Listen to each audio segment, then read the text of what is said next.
Our cameraman Danny Fan and myself were up at a very busy skywalk, and I'll apologize if there's any interruption to the sound quality here. The wind is just picking up on the east side. But we had an excellent view from the skywalk, as tourists did as well. It's a busy day up there with a cruise liner in port. There were plenty of taxis up there with tourists, and obviously as soon as they took in the views, they were asking us about what was happening with the vessel and what was the spillage that was coming out and heading south.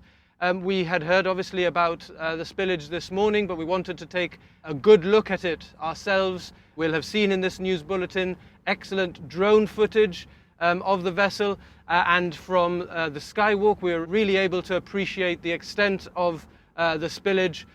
There were efforts to contain it, obviously. As we know, there's a boom around the OS35, and then there are several tugs behind, also carrying some booms in an effort to contain any of the spillage, to prevent it from traveling away from the vessels themselves, either to shore or indeed, as we saw, heading south towards the Strait of Gibraltar and Morocco.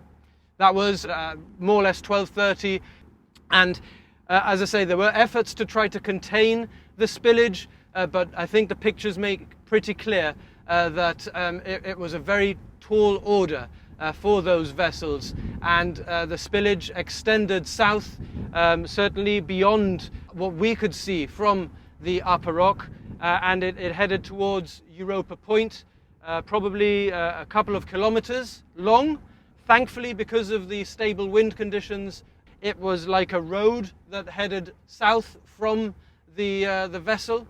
And I should say that as anybody who has had any sort of experience of oil, perhaps with their own pleasure craft, when oil is added to water, it spreads extremely thinly, and therefore it's difficult to know the quantity that we're talking about when we're looking at the images of this spillage. But certainly it extended, I think, more than a kilometer, probably a couple of kilometers south.